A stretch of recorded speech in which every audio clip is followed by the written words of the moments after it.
Chers auditeurs, je vous salue dans le nom de Jésus-Christ, notre Seigneur et notre Sauveur. Vous êtes avec le pasteur Youssouf Dambélé de l'église évangélique protestante de Falaye Sema, Bamako, Mali. Je voudrais soumettre à votre méditation un thème très important aujourd'hui. En ce moment où le monde est paralysé, en ce moment où l'homme ne sait plus que faire, où on est inquiet, en ce moment où certains sont démoralisés et certains vont même jusqu'à se poser la question où est Dieu, Dieu nous appelle à nous lever pour hâter la venue de notre Seigneur Jésus-Christ. Nous trouvons cette méditation dans Matthieu chapitre 24, verset 14 et 2 Pierre 3, 8 à 13. Je lis. Matthieu 24, verset 14. Cette bonne nouvelle du règne sera proclamée par toute la terre habitée. Ce sera un témoignage pour toutes les nations. Alors viendra la fin. 2 Pierre 3, 8 à 13. Il est cependant un point que vous ne devez pas oublier. Bien-aimés, c'est que pour le Seigneur, un jour est comme 1000 ans et 1000 ans comme un jour. Le Seigneur ne retarde pas dans l'accomplissement de la promesse, comme quelques-uns le pensent. Il est patient envers vous. Il ne souhaite pas que quelqu'un se perde. Il souhaite que chacun accède à un changement radical. Cependant, le jour du Seigneur viendra comme un voleur. En ces jours-là, les cieux passeront avec fracas. Les éléments embrasés se dissoudront et la terre, avec ses œuvres, sera mise à découvert. Puisque tout cela est appelé à se dissoudre ainsi, comment ne devrions-nous pas vivre? C'est avec une conduite sainte et avec piété qu'il nous faut attendre et hâter l'avènement du jour de Dieu, où les cieux enflammés se dissoudront et où les éléments embrasés se fondront. Or, nous attendons, selon sa promesse, des cieux nouveaux et une terre nouvelle où la justice habite. Chers auditeurs, Dieu veut le salut de tous les humains. Dieu a créé le monde pour le bonheur et non pour le malheur. La créature morale a mal utilisé sa volonté et la création tout entière fut plongée dans la misère et dans la corruption. La conséquence du péché est l'enfer, la punition éternelle, la souffrance éternelle. Cela est imposé par la justice et l'amour de Dieu pour la création. On ne peut pas pécher impunément. Le péché est une dette morale qui doit être payée. Cependant, Dieu ne veut pas la mort du pécheur. Dieu ne veut pas la souffrance du pécheur. Dieu veut qu'il change, qu'il se répande, qu'il reconnaisse sa faute et qu'il retourne à Dieu, qu'il regrette et abandonne son péché. C'est avec force que les auteurs bibliques déclarent que Dieu veut le salut de tous les humains. L'apôtre Paul déclare que Dieu, notre Sauveur, veut que tous les hommes soient sauvés et parviennent à la connaissance de la vérité. 1 Timothée 2, chapitre 2, versets 3 à 4. L'apôtre Pierre ajoute: le Seigneur ne retarde pas l'accomplissement de la promesse, comme quelques-uns le pensent. Il est patient envers vous. Il ne souhaite pas que quelqu'un se perde, mais que tous accèdent à un changement radical. 2 Pierre 3, 9. Si le monde est encore là, c'est la patience de Dieu. Dieu veut que nous profitions de sa patience pour changer radicalement notre manière de penser, notre manière de parler et notre manière de vivre. Il ne veut pas que quelques aménagements superficiels aient lieu dans notre vie, mais un changement radical, un changement total de notre manière de penser, de sentir, de parler et d'être. Il s'agit d'une métamorphose, ce changement radical qui fait de la chenille un papillon. Deuxièmement, la foi en Jésus-Christ est le seul moyen de salut. Nous lisons dans l'Évangile selon Jean, au chapitre 3, versets 16 à 18, « Car Dieu a tant aimé le monde qu'il a donné son Fils unique, afin que quiconque croit en lui ne périsse point, mais qu'il ait la vie éternelle. Dieu, en effet, n'a pas envoyé son Fils dans le monde pour juger le monde, mais pour que le monde soit sauvé par lui. Celui qui croit en lui n'est pas jugé, mais celui qui ne croit pas est déjà jugé, parce qu'il n'a pas cru au nom du Fils unique de Dieu. » C'est rempli de l'Esprit Saint que l'apôtre Pierre déclare « Le salut ne se trouve en aucun autre, car il n'y a sous le ciel aucun autre nom donné parmi les hommes par lesquels nous devions être sauvés. » Actes chapitre 4, verset 12. L'apôtre Paul ajoute « Car il y a un seul Dieu et un seul médiateur entre Dieu et les hommes, le Christ Jésus, homme. Il s'est donné lui-même en rançon pour tous. » C'est le témoignage rendu en temps voulu. 1 Timothée 2, 5 à 6. Jésus lui-même déclare avec force « Je suis le chemin, la vérité et la vie. Nul ne vient au Père que par moi. » Venir au Père signifie avoir une relation personnelle avec Dieu et être sûr que nous sommes agréés par Dieu. Jean chapitre 6, verset 14. Ainsi, celui qui croit au Fils a la vie éternelle, mais celui qui ne se confie pas au Fils ne verra pas la vie, car la colère de Dieu demeure sur lui.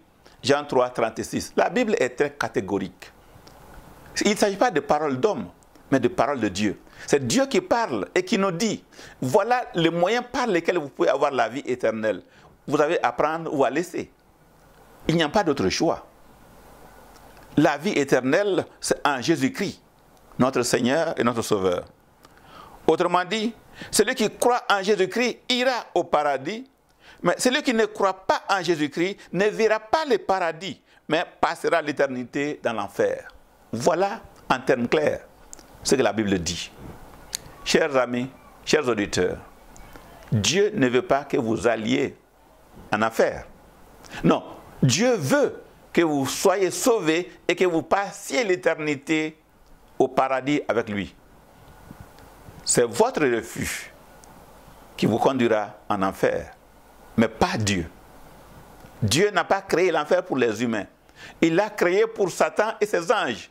Et seuls les hommes qui refusent d'obéir à sa parole et de se donner à lui se retrouveront dans l'enfer. La bonne nouvelle doit être prêchée et vécue avant le retour de Jésus. Dieu ne veut pas que les hommes aillent en enfer, mais il veut que tous les hommes connaissent la vérité et changent radicalement pour aller au paradis. C'est pourquoi, Matthieu chapitre 24, verset 14, Jésus lui-même affirme « Cette bonne nouvelle du règne sera proclamée par toute la terre habitée. Ce sera un témoignage. Alors viendra la fin. » Dieu a voulu faire dépendre la fin du monde à l'expansion de l'évangile à travers le monde entier. Chers chrétiens qui m'écoutiez, maintenant, votre devoir, votre tâche est importante.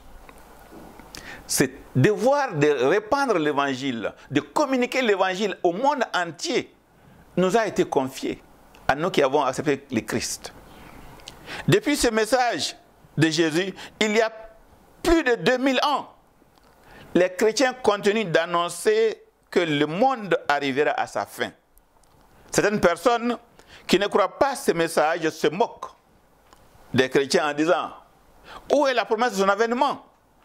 Car depuis les pères sont morts, tout demeure comme avant.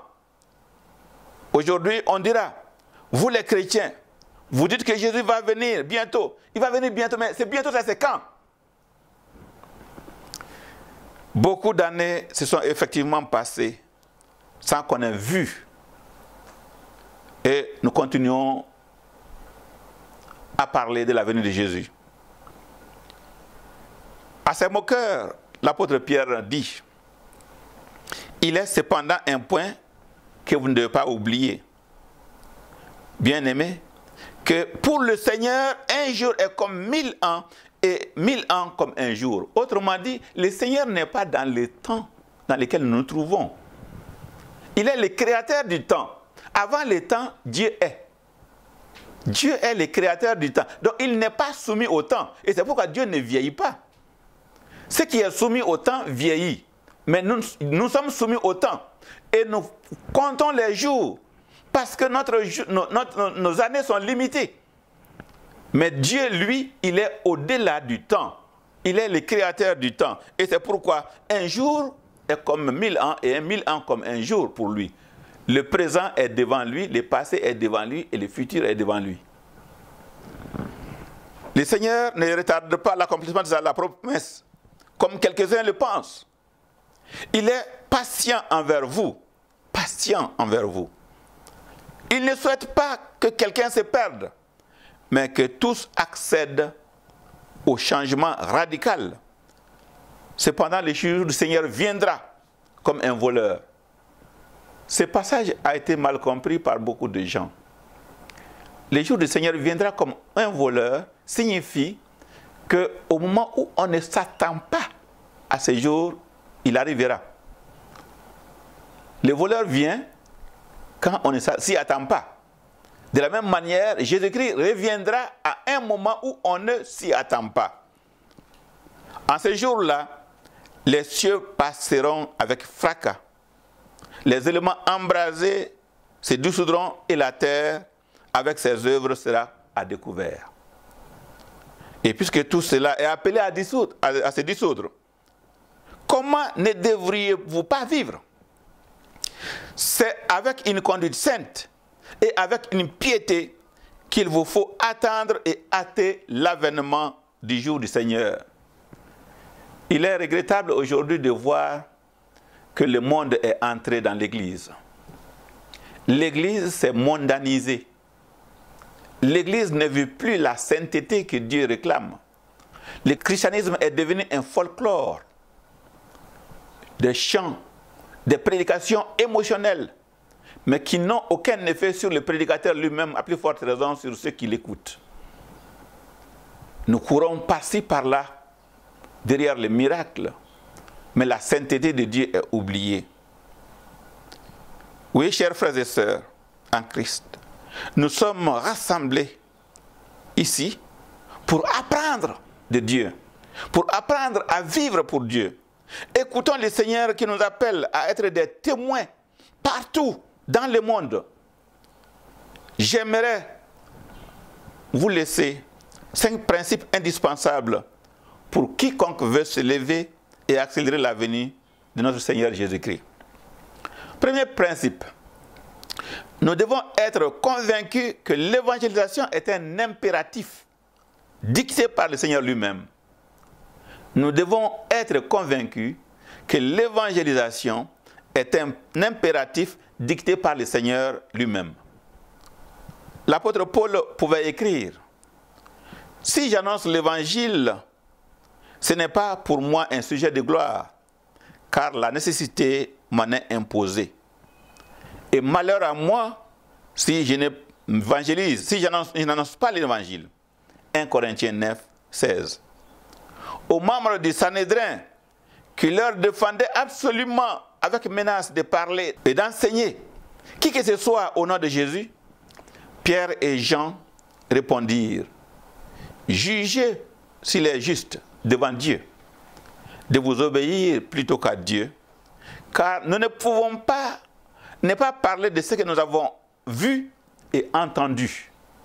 Oui, chers frères et sœurs, nous avons vu quelque chose, nous avons entendu quelque chose si nous sommes réellement devenus chrétiens. Et ce que nous avons entendu, ce que le Christ a fait pour nous, ce que Dieu a fait en Jésus-Christ pour le monde, nous ne pouvons pas être égoïstes et garder cela pour nous seuls. Nous devons proclamer la conviction que donne l'évangile de vérité, loin de nous pousser à tuer, nous prépare plutôt à mourir pour la vérité et par amour pour les autres. Quelle différence avec d'autres foi qui veulent s'imposer par l'épée, qui veulent s'imposer par des bombes. La foi en Jésus-Christ s'impose par l'amour. Jésus nous appelle à aimer, et même à aimer notre ennemi. Deuxième principe, nous devons connaître la puissance du Saint-Esprit. La puissance du Saint-Esprit était et demeure la condition indispensable d'une évangélisation efficace. Acte 1, 8. Mais vous recevrez une puissance. Le Saint-Esprit surviendra sur vous et vous serez mes témoins à Jérusalem, dans la Judée, en Samarie et jusqu'aux extrémités de la terre. C'est rempli d'Esprit Saint que les disciples se mirent à parler en d'autres langues, selon que l'Esprit leur donnait de parler. Oui, l'Esprit voulait glorifier Dieu, voulait glorifier le Seigneur. Acte 2, 4, 11. C'est aussi rempli de l'Esprit Saint qu'ils annonçaient la parole de Dieu avec assurance. Acte 4, 31. La plénitude de l'Esprit Saint n'est pas l'émotion, mais une puissance agissante qui transforme notre vie, notre manière de vivre et notre manière d'agir.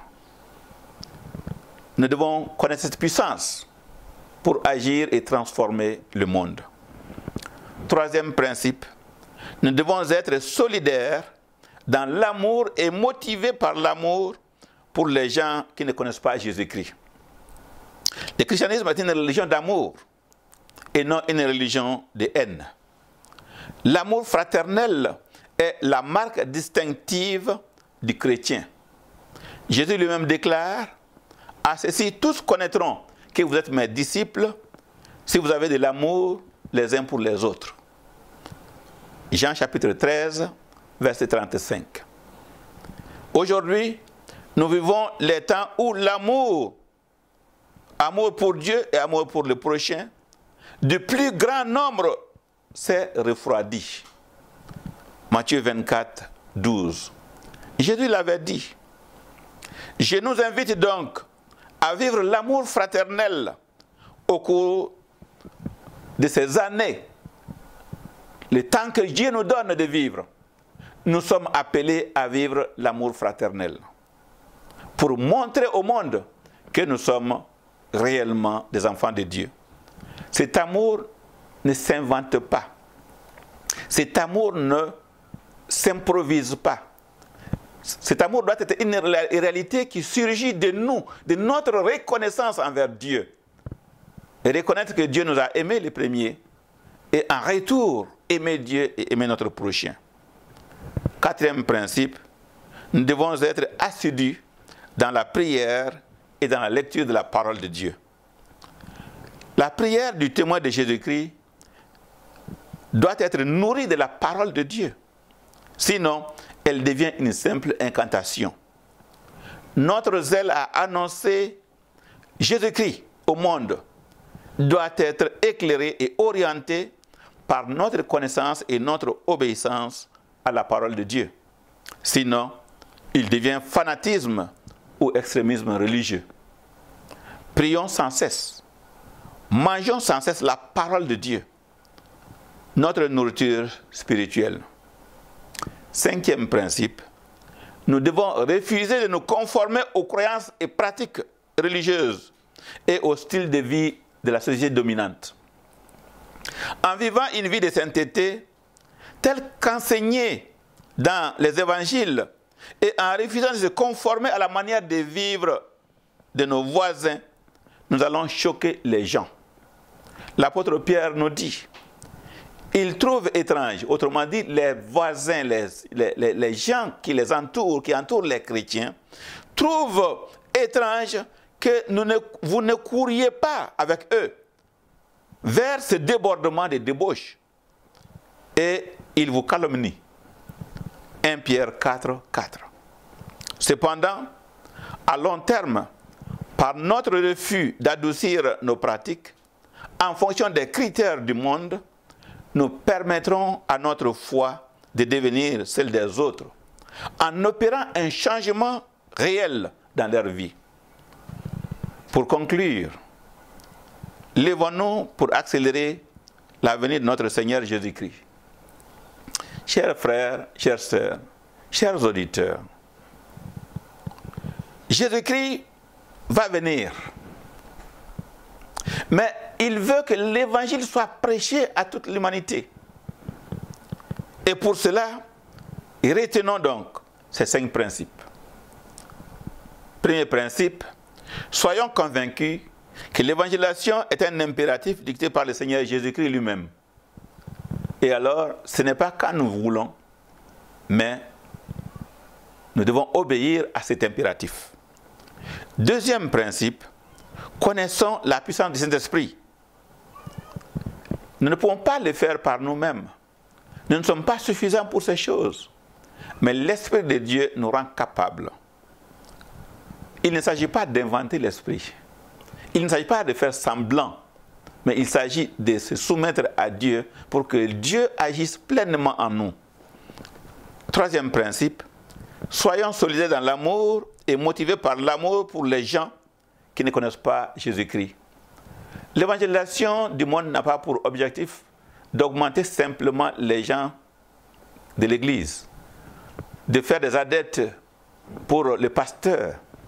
Non, l'objectif est que nous aimons les hommes et les femmes de ce monde et qu'ils sont en danger d'aller en enfer s'ils ne croient pas en Jésus-Christ. Alors, nous sommes motivés par l'amour pour eux, pour aller vers eux. Quatrième principe, soyons assidus dans la prière et dans la lecture de la parole de Dieu. Aujourd'hui, il s'est développé un nouvel analphabétisme biblique. Les hommes et les femmes connaissent de moins en moins la Bible. Et donc, leurs prières deviennent des incantations, sinon tout simplement des mots qui ne vont nulle part. Nous devons nourrir notre prière de la parole de Dieu. Cinquième principe, refusons de nous conformer au monde. Oui, le monde a ses principes, le monde a ses valeurs, mais le Christ aussi est venu pour nous enseigner de nouvelles valeurs. Et nous devons vivre conformément à ces valeurs du Christ, qui sont contraires aux valeurs du monde. Le monde sera choqué de nous voir différents, parce que le monde voudrait que nous soyons comme nous vivions comme eux ils vivent. Non, refusons cela et vivons selon les valeurs du Christ. Vivons selon la seigneurie du Christ. Et reconnaissons que Jésus-Christ est notre Seigneur et vivons pour lui. Que le Seigneur fasse de chacun de nous un témoin fidèle, un ouvrier qui n'aura pas honte quand l'heure viendra de rendre compte au Seigneur. Amen.